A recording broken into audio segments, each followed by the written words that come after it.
ఖచ్చితంగా తెలుసు. అయినా ఏమంటారంటే దొంగోడికి తప్పించుకోవటం ఎలా అనేది తెలుసు అండి. కొత్త పోలీస్ అధికారికి ఏ సెక్షన్ లో పెట్టాలని ఆలోచిస్తా ఉంటాడు. ఉమ్, మీకు ఒక చిన్న ఎగ్జాంపుల్ చెబుతాను. ఎక్కడన్నా లోకల్లో ఒక దొంగ దొంగతనం చేసి పట్టుబడినటువంటి కేసుల్లో అతను వెళ్ళి పై అధికారి డిఎస్పీఓ ఎస్పీ దగ్గరికి వెళ్ళి ఏదో పుష్పగుచ్చం ఇచ్చో ఫోటో దిగి అది ఫోటో పెడతాడు. ఉమ్, ఎస్ఐ ధైర్యం చేయలేడు. సర్కిల్ ఇన్స్పెక్టర్ కానీ ఎస్ఐ కానీ అతను అరెస్ట్ చేయడానికి ధైర్యం చేయలేరండి. ఇందాక మన సత్యమూర్తి గారు చెప్పింది కూడా ఎగ్జాక్ట్లీ కరెక్ట్.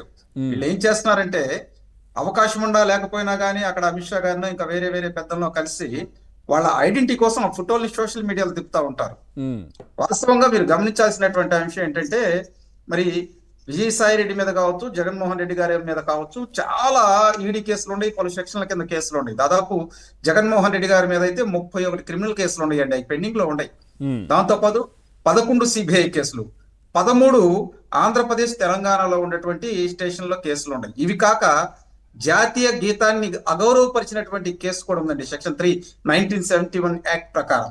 ఉమ్. అది కూడా జగన్మోహన్ రెడ్డి గారి మీద ఉంది. ఇవన్నీ ఉన్నా కూడా తప్పించుకొని ఎలా తిరుగుతున్నారండి? వాళ్ళ వెనకాల అధికారం ఉన్నా లేకపోయినా కూడా ధనబలం ఉంది. దానితో పాటు ఎంతో వ్యయంతో పెద్ద పెద్ద లాయర్లను నియమించుకుంటున్నారు. ఆ లాయర్లు ఏం చేస్తారంటే ఆ ఈడీలో ఉన్నటువంటి అధికారులు కావచ్చు, కొంతమంది సార్ ఇప్పుడు వాళ్ళే కాదు కేసులో ఇరుక్కున్నటువంటి వాళ్ళు, కేసులో వాళ్ళకి సహాయం చేసి కోర్టు మెట్లు ఎక్కుతున్న వాళ్ళందరికీ కూడా అట్లాంటి వాళ్ళను పురమాయిస్తున్నారు, అట్లాంటి వాళ్ళని పెడుతున్నారు. వాళ్ళ దగ్గర డబ్బులు లేకపోయినా అంటే వీళ్ళ దగ్గర ఉన్నాయి కదా ఇప్పుడు, మరి నెక్స్ట్ బయటకు వచ్చే పేరు వీళ్ళదే కాబట్టి జాగ్రత్త పడుతున్నారు. అంటే ఇక్కడ పవన్ గారు ఇంకో కుట్ర కూడా దాగి ఉంది. ఎవరైతే ఈ ఈడీ కేసుల్లో ఉన్నప్పుడు వాళ్ళకి సహజంగా నోటీసులు ఇస్తారో ఆఫీసర్ గట్టివాడైతే యువతల వ్యక్తి ఏం చేస్తాడంటే నాకు ఆరోగ్యం బాగోలేదు, లేదా మా తండ్రి చనిపోయాడు, మా అమ్మ హాస్పిటల్లో చేరింది, నేను తర్వాత వస్తాను అని చెప్పి ఈ లోపు మేనేజ్ చేసుకొని ఆ అధికారిని మార్పిస్తారు. ఇది ఒకటి ఉంది, ఇది నోట్ చేసుకోవాల్సినటువంటి అంశం. నేను ఎందుకు అంటున్నానంటే ఈ ఏదైతే జగన్మోహన్ రెడ్డి గారు బాబాయ్ వివేకానంద రెడ్డి గారి హత్య కేసులో కూడా ఇదే జరిగింది. ఆ రోజున్నటువంటి అధికారులు గట్టి వాళ్ళు ఎవరన్నా పడితే వాళ్ళని మార్పిచ్చేదాకా ఏదో ఒక నాటకాలు వేసేవాళ్ళు. ఆ హాస్పిటల్లో చేరటమో, ఇక్కడికి రావటమో, లేదండి కావాలని ఇష్యూలన్నీ చేసేవాళ్ళు. దీని వెనక కూడా అదే కుట్ర దాగి ఉంది. దీంతో పాటు ప్రధానంగా ఏంటంటే మనం కాకినాడ పోర్టు విషయంలో చూసుకుంటే ఈ కాకినాడ పోర్టుకు సంబంధించి 2,500 కోట్ల రూపాయలు విలువ చేసేటువంటి అక్కడ వాటిని బలవంతంగా రాపించుకున్నారు అనేటువంటి అంశం. దాన్ని 494 కోట్ల రూపాయలు కేవీ రావు గారు ఇచ్చినటువంటి ఇది ఒక విధంగా చెప్పాలంటే ఆయన కోర్టులో సమర్పించేటువంటి దాఖలాలు కూడా కొన్ని చూసాం మనం వాస్తవంగా. దాంతో పాటు 1,109 కోట్ల రూపాయల సెజ్లకు సంబంధించినటువంటి ఆస్తుల్ని 12 కోట్లు. ఈ విధంగా తక్కువకి ఎట్లా వస్తాయండి అంటే వాళ్ళు అప్పుడు అధికారం ఉంది, నన్ను చంపేస్తారు, నన్ను ఇక్కడ లేకుండా చేస్తారనే ఉద్దేశంతో కేవీ రావు గారు కూటమి ప్రభుత్వం వచ్చిన తర్వాత పోలీస్ స్టేషన్ లో కేసు పెడతాం జరిగింది. సో వీటిల్లో ప్రధానంగా ఏంటంటే ఈడీ వాళ్ళు కూడా ఎంటర్ అవటం, ఎస్ అక్కడ జరిగిందని వాళ్ళు నోటీసు సర్వ్ చేయటం, మీరు విచారణకు రావాలంటాం. విచారణకి వాస్తవంగా ఈయన కాదండి రాజ్యసభకి వెళ్ళి ఏం పగలు పొడిచాడండి, ఏం చేస్తాడంట? 5 సంవత్సరాల నుంచి ఏం చేయలేనటువంటి వ్యక్తి ఇప్పుడు రాజ్యసభకి వెళ్ళి నేను చేస్తాడా? రాష్ట్రానికి సంబంధించినటువంటి ఏమన్నా అంశాలు మాట్లాడతారా? ఏమి లేదు కదా అక్కడ. కావాలనే దురుద్దేశంతో ఈ కేసులని తప్పించుకోవటానికి దీంట్లో ఇంకో పెద్ద ట్విస్ట్ కూడా ఉందండి. ఏదైతే విజయసాయి రెడ్డి గారి యొక్క అల్లుడైనటువంటి వాళ్ళ బ్రదర్ ఈయన శ్రీధర్ రెడ్డి, వీళ్ళకి కొన్ని అంశాలు ఉంది. అతను కూడా వీరితో పాటు ఏంటంటే దీంట్లో అరబిందో డైరెక్టర్స్ కూడా సిబిఐ ఈడీ నోటీసులు ఇచ్చారండి. అరబిందో డైరెక్టర్స్ అందరికి ఇచ్చారు. దీంట్లో విజయసాయి రెడ్డి, వైవి సుబ్బారెడ్డి కొడుకు విక్రాంత్ రెడ్డి, విజయసాయి రెడ్డి అల్లుడు అయినటువంటి శరత్ చంద్రారెడ్డి, వీళ్ళతో పాటు పీకేఎఫ్ శ్రీధర్ అనేటువంటి వ్యక్తి ఉన్నాడండి. ఏదైతే ఇలా విజయసాయి రెడ్డి నామినీ సంస్థగా చెప్పుకుంటున్నారో దానికి సంబంధించినటువంటి వ్యక్తి.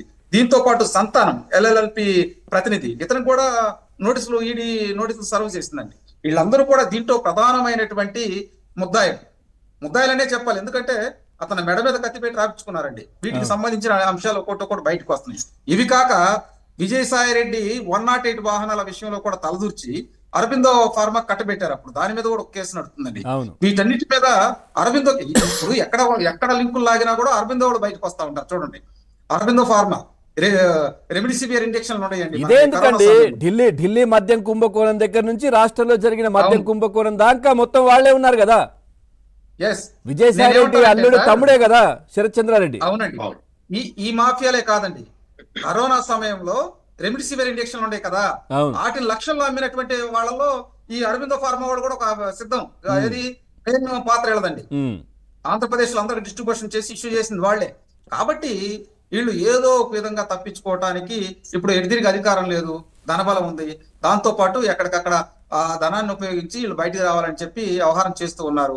ఇది కాదన్నట్టు ఇటీవల కాలంలో అదాని విషయంలో కూడా అమెరికా కోర్టు ఆ రోజు ఉన్నటువంటి చీఫ్ మినిస్టర్ గారికి దీంట్లో భాగస్వామ్యం ఉందని చెప్పడం జరిగింది. వాస్తవంగా అది కూడా ఏంటంటే అదానీ గ్రూప్స్ అమెరికాలో ఉన్నటువంటి అక్కడ వాళ్ళ ద్వారా కొంత అమౌంట్ ను సేకరించి దాన్ని ఇక్కడ ఇండియాలో పెట్టుబడులు పెట్టారు.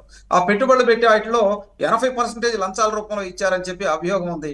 దాని మీద అమెరికాలో మరి వాళ్ళు విచారణ చేపడితే ఆ కోర్టు కూడా లేదు, ఆర్థిక లావాదేవీలు జరిగినాయి, ఆ రోజు ఉన్నటువంటి ఎవరైతే ఆంధ్రప్రదేశ్ ముఖ్యమంత్రి అని మెన్షన్ చేశారు. దానికి అదేదో గొప్పోడైనట్టు బయటకు వచ్చి ప్రెస్ మీట్ పెట్టి తాడేపల్లిలో నాకు సన్మానాలు చేయాలి కదా, నేను పవర్ ఇంకా తక్కువ తీసుకున్నాను కదా, సోలార్ పవర్ తక్కువ తీసుకున్నాను కదా, ఇవన్నీ చెప్పుకుంటా వస్తున్నారు. వాస్తవంగా దాని వెనకాల ఎవరున్నారు?